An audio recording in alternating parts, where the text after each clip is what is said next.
Detachment, freedom from letting go. Welcome back to our series on Introduction to the Devout Life by St. Francis de Sales. In our previous episode, we focused on the virtue of service and how it helps us to live out our faith through action. Today, we will explore a crucial yet often misunderstood virtue, detachment.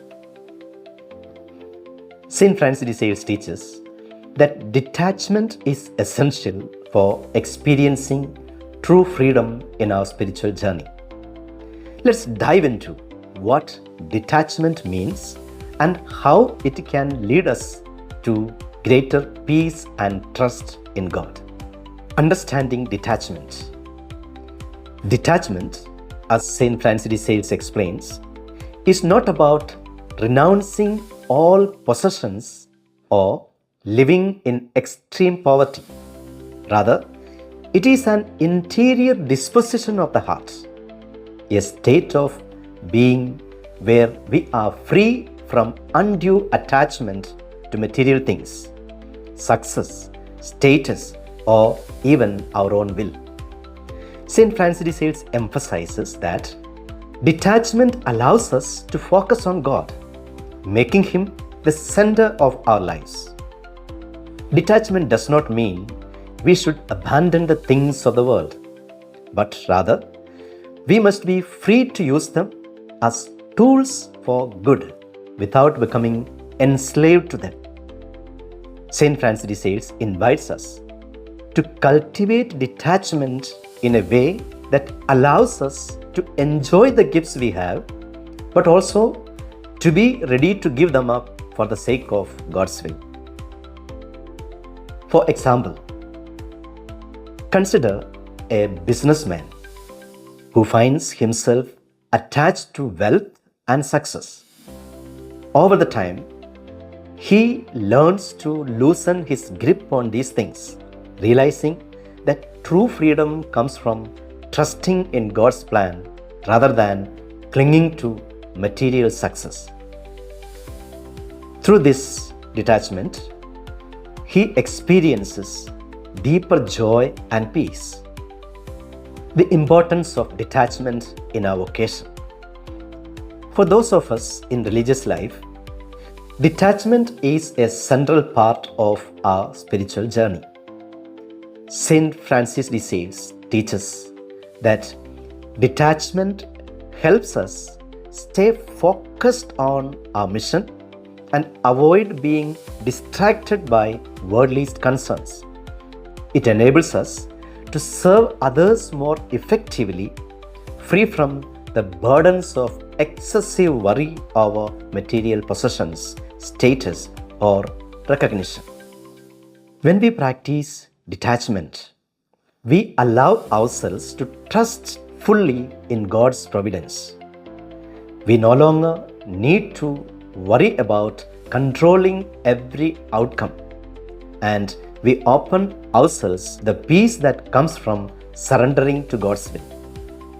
Detachment frees us from fear and anxiety, making us more open to loving and serving others. For example, think of a nun who, after years of striving for perfection, realizes that true peace comes not from her accomplishments, but from trusting in God's grace. Through the practice of detachment, she finds joy in serving without concern for recognition or success, knowing that her efforts are for God and God alone. The obstacles to detachment. While detachment is a liberating virtue, there are obstacles that can make it challenging to cultivate. St. Francis de Sales identifies a few common barriers. Obstacle number 1: attachment to material possessions. Attachment to material possessions can easily entangle us.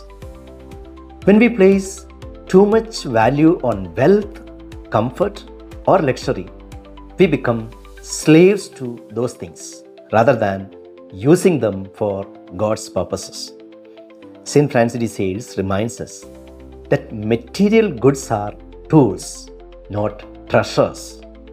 Obstacle number 2, attachment to control.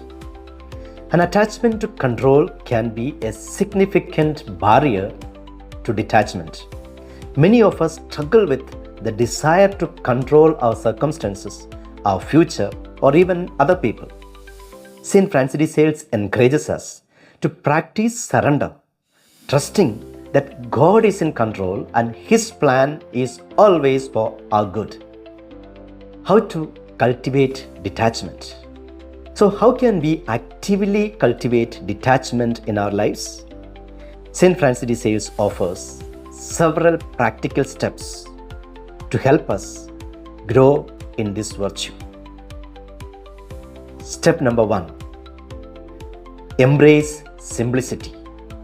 Simplifying your life, whether by decluttering your home or reducing unnecessary distractions, can help you focus on what truly matters.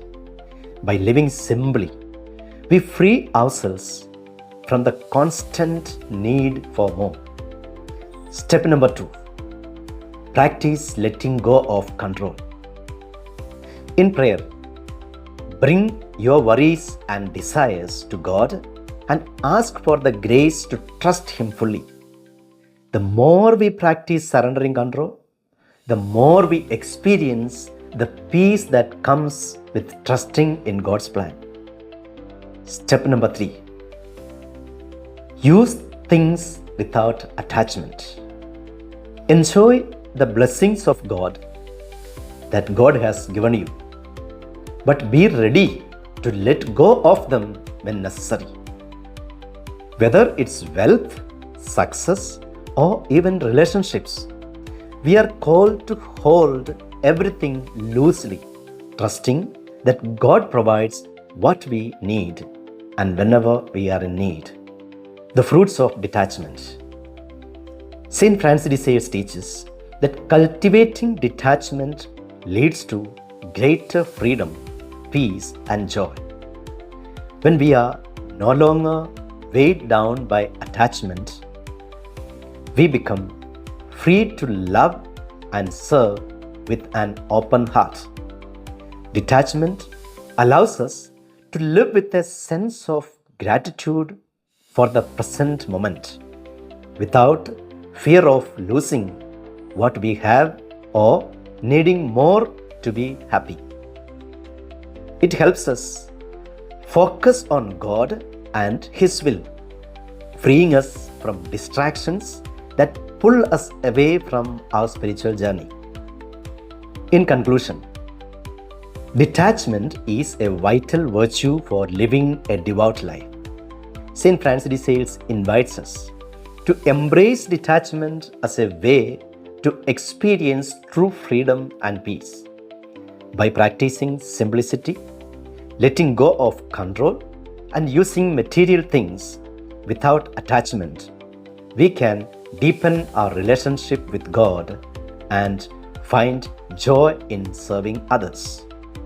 As we wrap up, let's reflect on a few key takeaways from today's session on detachment.